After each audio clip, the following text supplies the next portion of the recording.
Shalom Aleichem, paz seja convosco. Você está no Israel para Jesus, um programa dedicado a compartilhar conteúdos e informações a respeito do povo de Israel.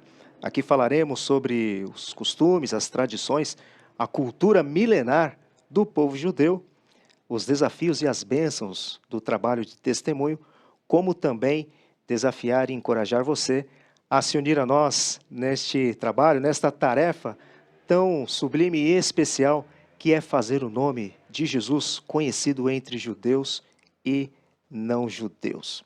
O Instituto Tzadik promove, por meio dos seus cursos, o ensino da palavra de Deus com vistas ao aperfeiçoamento e à capacitação de crentes, homens e mulheres, a fim de testemunhar Jesus entre judeus e gentios.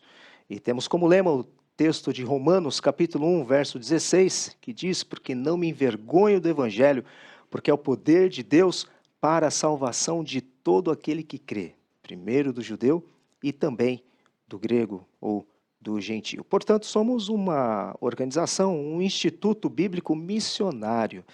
E é justamente sobre isso que vai girar o tema do programa de hoje, Testemunhando em Israel. E para isso nós temos um convidado muito especial que há mais de 20 anos, juntamente com a sua família, tem servido o Senhor Jesus diretamente de Israel. Está conosco hoje aqui no nosso programa o pastor Miguel Nikolaevski. Seja bem-vindo, Miguel. Muito obrigado por aceitar o convite de estar conosco aqui no Israel para Jesus. Prazer é todo meu. Quero agradecer a oportunidade de estar aqui com o Instituto Tzadik e também no programa Israel para Jesus. Eu acredito que Israel realmente é uma nação destinada a Jesus. E vai ser um prazer estar com vocês aqui falando sobre isso, compartilhando o que está acontecendo na Terra Santa e, quem sabe, incentivando a cada um de vocês também a orarem pela salvação do povo de Israel. Muito bem. O Miguel, ele é professor de hebraico bíblico e moderno, geografia e história de Israel, tendo estudado no Israel College Bible. É um profundo pesquisador nas áreas bíblicas e arqueológica, palestrante internacional, escritor de livros e milhares de artigos, também diretor do portal Café Torá e CEO da Israel Agency, uma agência de Israel. Miguel, para que aqueles que nos assistem possam conhecer e entender melhor o assunto que vamos abordar hoje, e para aqueles que possivelmente não o conheçam, conte-nos um pouco como começou a sua jornada de vida e de sua família, e o trabalho em Israel, como se deu essa migração do Brasil para Israel. Meu amor pelos povos, pelas pessoas, começou bem cedo, né? Eu tive um encontro pessoal com o nosso mestre com 7 anos. E, desde então, sempre estive envolvido, de uma forma ou de outra, em servi-lo. Por volta dos 14 anos, eu ouvi um primeiro testemunho de um trabalho de testemunho junto aos índios e fiquei muito empolgado com aquilo ali. Mas a mudança radical realmente começou quando eu tinha mais ou menos 19 anos. Eu trabalhava no Rio de Janeiro como diretor de arte de uma empresa na área têxtil e estava indo para o trabalho e estava indo de ônibus, e o ônibus vazio, era um ônibus grande e o motorista à frente, e eu ouvi claramente uma voz de Deus quando eu li ali Isaías 54, sobre o chamado do profeta Isaías, e de que ele não foi rebelde nem se virou para trás, mas foi obediente ao chamado do Senhor. Naquele momento eu ouvi a voz do Senhor: é isto que eu quero para a sua vida. Eu ouvi esse chamado 3 vezes, eu fiquei em choque, porque não tinha ninguém no ônibus, a não ser o motorista. Perguntei para o motorista, ele falou: acho que você está ficando maluco. Então, quando ele falou isso, eu entendi que era realmente Deus que estava falando comigo. Desde então, me envolvi ainda mais com o testemunho em todo lugar. Me tornei também responsável pela arrecadação e administração da área de evangelização de uma igreja local no Rio de Janeiro, e nesse ambiente é que Deus começou a falar sobre o chamado a respeito de testemunhar em Israel. Procurei aí o contato com diversas agências, mas de uma forma sobrenatural, Deus abriu as portas através da imigração para Israel, porque eu nasci e cresci numa família mista, uma família judaica messiânica.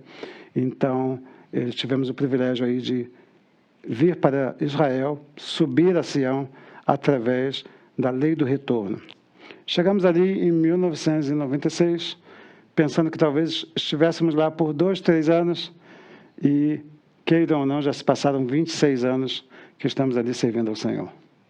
Então, foi para passar poucos anos e acabou ficando, e já foi com a família, foi casado. Fui casado, nós não tínhamos família propriamente dito, éramos um casal, chegamos cada um com uma mala, mas construímos ali a família. Hoje nós temos 3 filhos, o mais velho tem 23 anos, a do meio tem 19 anos e a menor tem 13 anos, todos eles nascidos e criados e crescidos ali em Israel.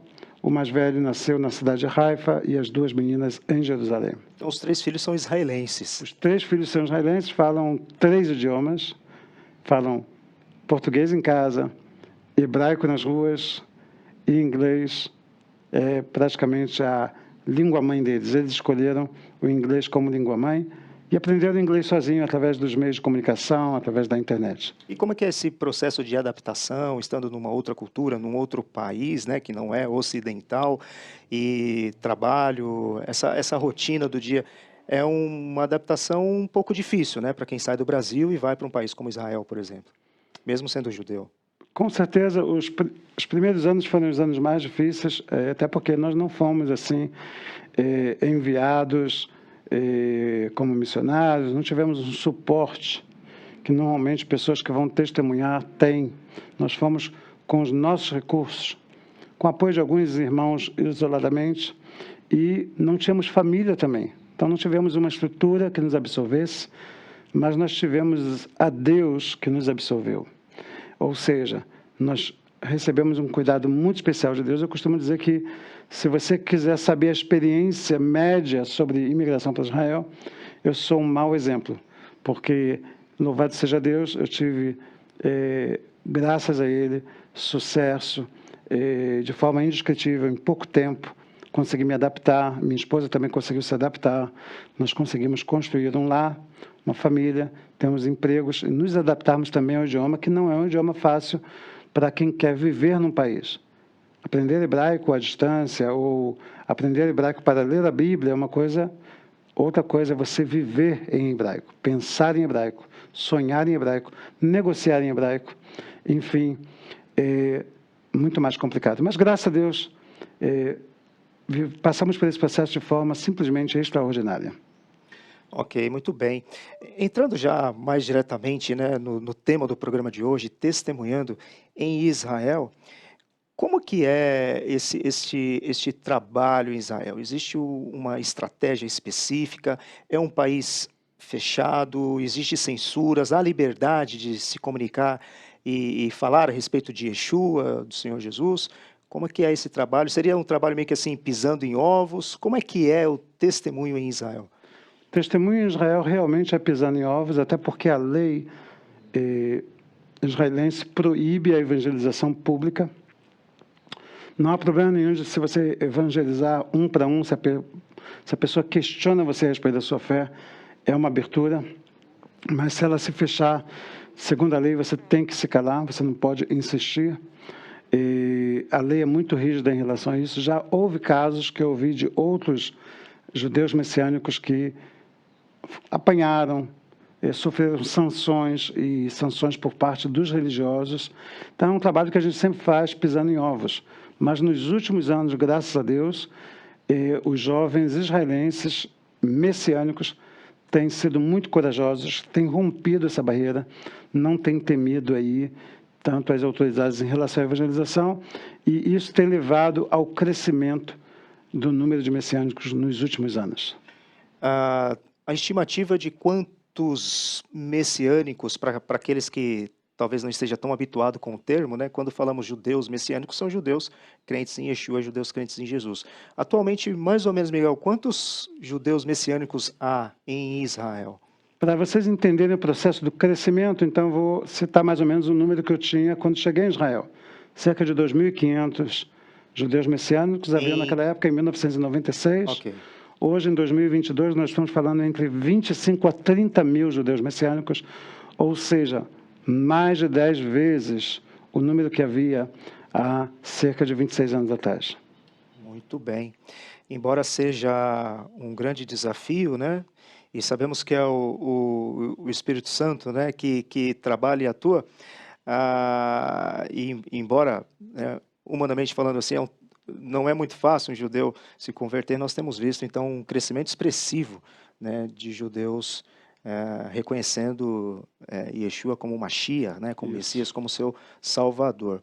O Miguel trabalhou, né, por um tempo no programa, desenvolvendo o programa de software, né, para a polícia do Estado de Israel, e você também teve várias oportunidades de testemunhar.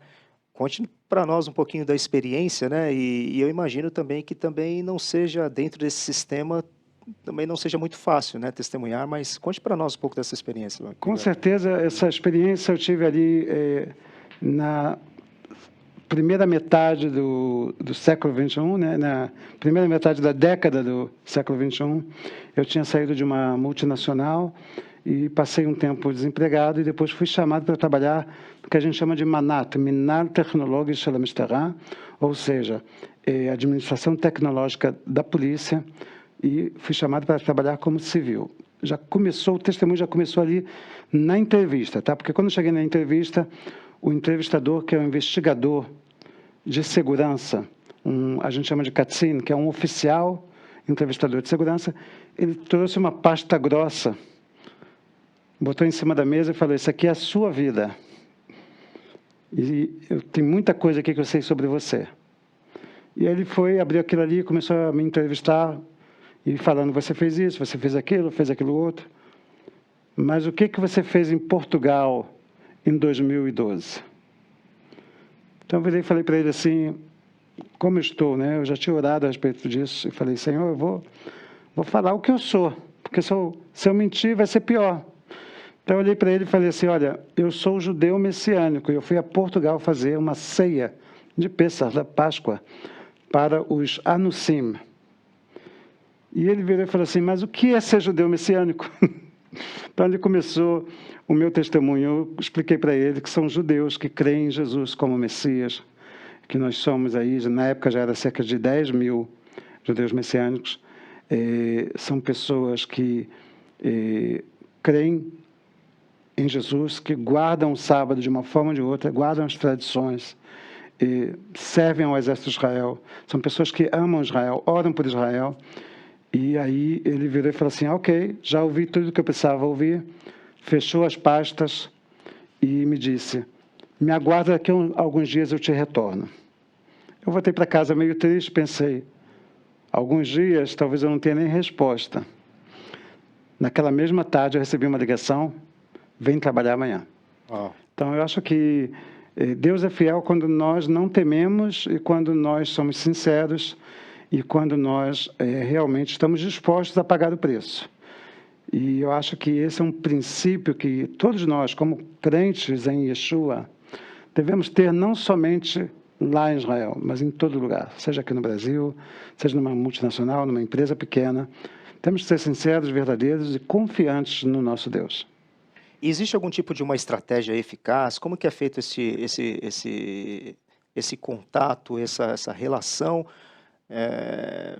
para comunicar a respeito do Evangelho?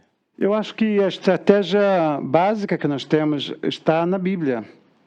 É o próprio Shaul HaShaliach, Paulo, o apóstolo, ele diz que fazia de tudo para provocar ciúme ao povo de Israel. E não necessariamente a evangelização de gentios, visto que em Israel nós não temos tantos gentios assim para evangelizar, para provocar ciúme, como Paulo fazia na diáspora, né?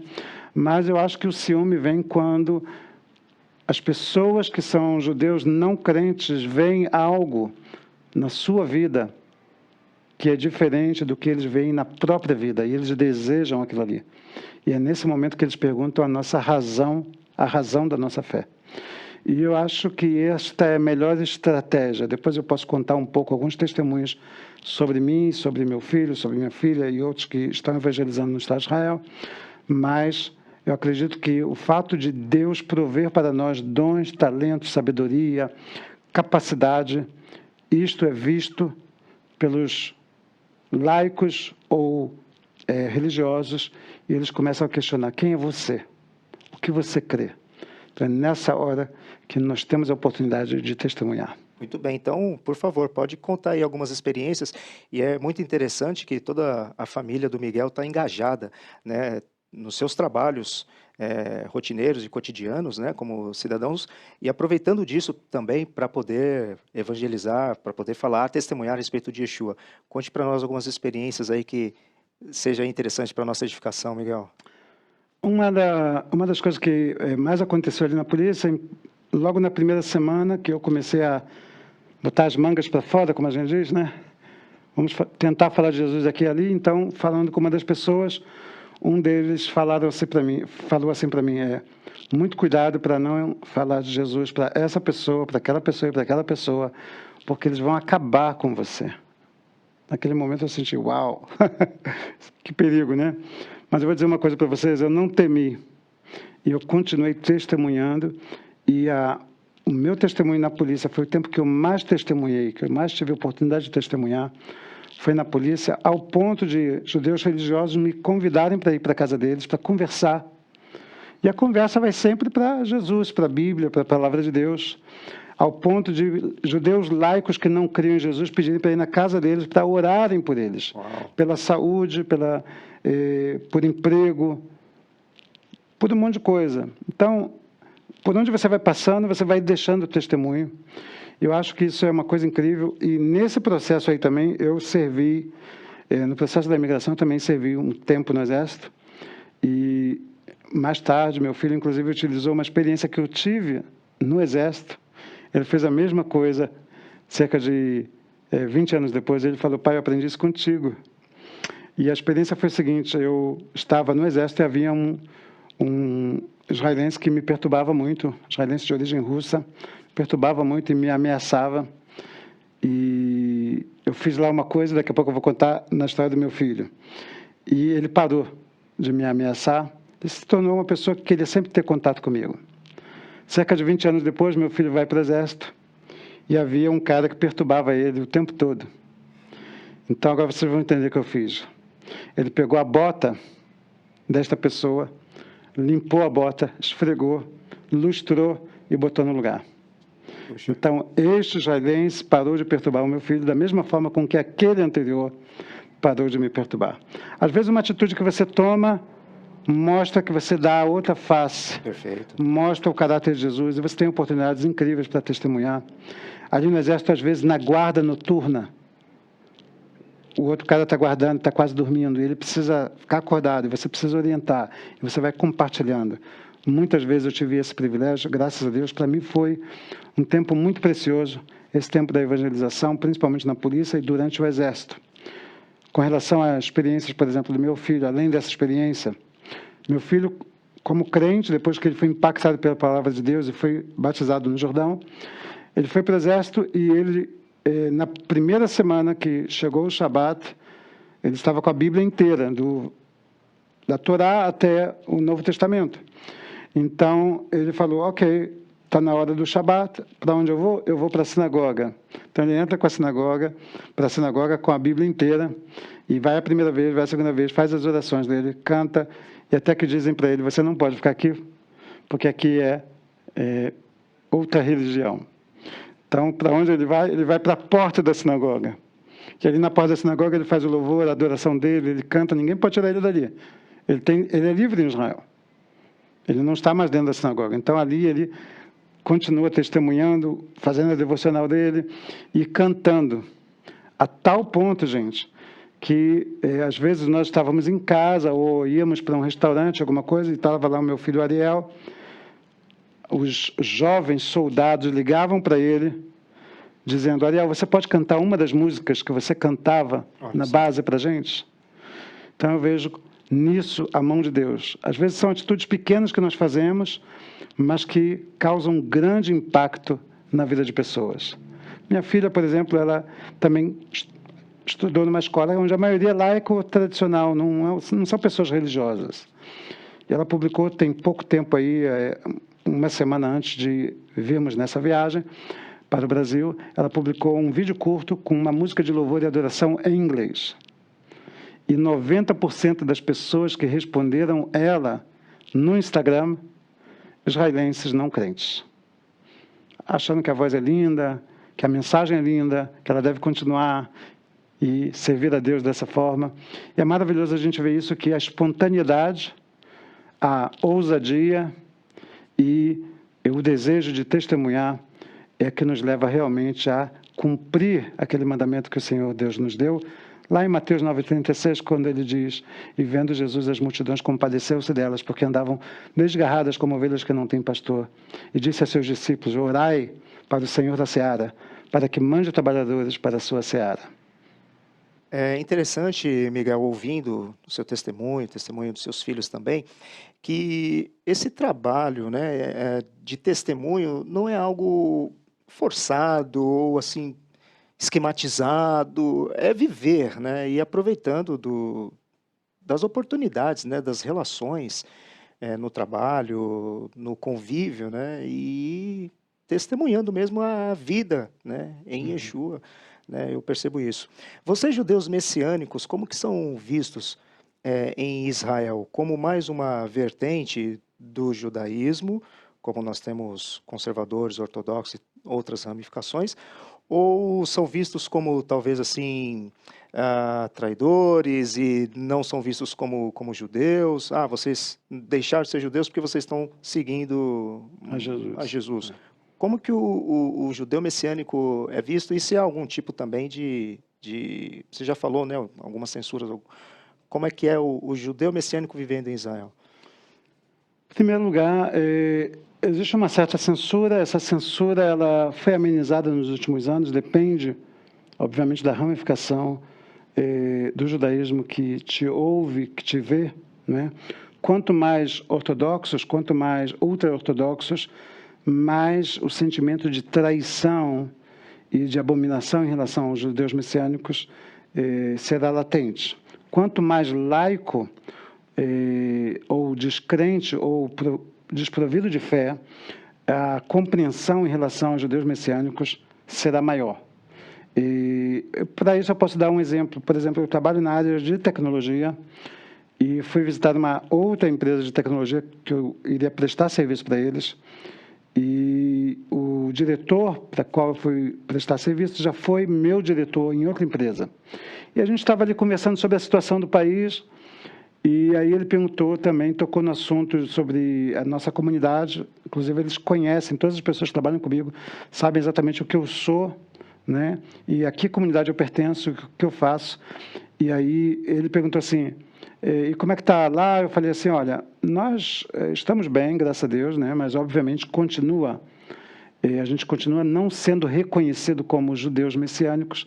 Então ele me interrompeu e falou assim: peraí.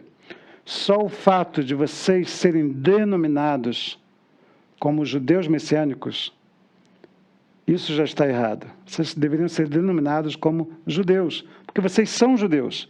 Então, isso demonstra que no setor mais tradicional e laico, os judeus e judeus laicos nos veem iguais. Somos judeus que creem em Jesus, mas somos judeus. Mas já no setor ortodoxo e ultra-ortodoxo, muitos deles nos considerarão traidores, mas, por exemplo, eu posso dar exemplo de pessoas que se comportam individualmente diferente, como, por exemplo, esse judeu ultra-ortodoxo que me chamou para ir na casa dele antes da entrada do sábado para tomar um café, para ter uma conversa, e a esposa dele mesmo disse: você é o melhor amigo do Moshe na polícia e vocês têm uma conversa muito em comum.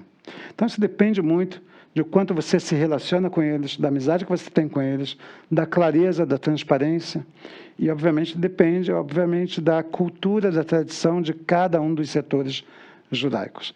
Mas, de uma forma geral, em relação ao tempo que nós chegamos a Israel, acho que a situação está bem melhor, a tolerância aumentou bastante, e com relação a retaliações, eu não sei se vocês se lembram, mas há cerca de 15 anos atrás houve um atentado contra um jovem judeu messiânico durante a festa de Purim, quando um homem ultra-ortodoxo religioso, um colono, ao invés de entregar, que a gente chama de Mishloach Manot, que é um presente na festa de Hanukkah, ele entregou uma bomba para o jovem perdeu a mão neste incidente. Foi um caso que abalou o país todo, mas trouxe a problemática do ódio aos judeus messiânicos para a imprensa e ajudou muito a levar a sociedade israelense a receber melhor os judeus messiânicos. Olha, infelizmente o nosso tempo está se esgotando e essa conversa, esse bate-papo tão gostoso, poder ouvir um judeu messiânico que reside em Israel e contar as suas experiências, né, de vida, de testemunho, é muito edificante, mas infelizmente nosso tempo está acabando. Eu queria reservar os últimos minutos aqui, Miguel, para que você pudesse dar uma mensagem, uma palavra final para todos aqueles que estão nos assistindo, em relação ao povo de Israel. O que você teria a dizer àqueles que nos assistem, uma mensagem final em relação aos judeus no Brasil e no mundo? Em primeiro lugar, eu gostaria de lembrar a vocês a mensagem de Salmos: orai pela paz de Jerusalém, prosperarão os que te amam. Então, vamos começar através da oração por Jerusalém. Em segundo lugar, eu gostaria de lembrar também Romanos 11:17, que fala sobre a restauração de Israel e a ressurreição dos mortos. Se nós queremos realmente que Yeshua retorne, vamos investir na evangelização e no testemunho para os judeus. E, como testemunhar, seja você mesmo, seja natural, seja verdadeiro, seja transparente, seja sincero, e ore e deixe que o Espírito de Deus trabalhe e te use, não somente a você, mas a todos que estão envolvidos com o povo de Israel em todo lugar. Miguel, para aqueles que querem conhecer um pouco mais do seu trabalho, nós falamos aqui na sua apresentação que você é diretor do portal Café Torá. Onde que pode conhecê-lo? Quais são as mídias, redes sociais? Até falar um pouco mais mesmo do Café Torá e do canal do YouTube. Você tem agora esse espaço também, e até para pessoas que queiram investir de alguma maneira, né, diretamente no ministério também. Por favor, coloque para nós aí quais são os canais aí onde possa se aproximar um pouquinho mais do seu trabalho. O Café Torá é um site que está no ar desde 2004, trazendo notícias genéricas de Israel, mas também muita palavra de Deus, muitos estudos. Então, se você quiser se aprofundar mais nas Escrituras, nós temos ali mais de 4.000 artigos. O nosso canal também, Café Torá, Notícias de Israel, no YouTube também já tem mais de 150.000 membros, com mais de 1.500 vídeos disponíveis e mais uns 400 que estão aí fechados para quem é assinante. Se você quiser contribuir para o nosso canal, acesse ao canal, você vai ver lá um link também para contribuição. Se quiser saber mais sobre os cursos, lá também tem um link para os nossos cursos no site cafetorá.com, cursos de hebraico bíblico, hebraico moderno, geografia bíblica e arqueologia bíblica. Olha, eu incentivo você a entrar lá, cafetorá.com. Você vai ter um mundo lá de material, de artigos, né? E vai te direcionando para os outros canais também em que o Miguel atua e desenvolve o seu trabalho. Mais uma vez, Miguel, muito obrigado pela sua contribuição e poder estar conosco aqui no Israel para Jesus. Que o Eterno abençoe. Muito obrigado a vocês, para mim foi um prazer e um privilégio estar aqui. Quero agradecer a todos vocês que estiveram conosco até o final, assistindo aqui a mais um programa Israel para Jesus, e sempre incentivando você a orar pelo povo de Israel e estar ligado aqui no nosso programa, que sempre produzimos conteúdos voltados ao povo de Israel, aos judeus. Quero encerrar com Shalom Aleichem, paz seja convosco, e até o nosso próximo programa. Amém.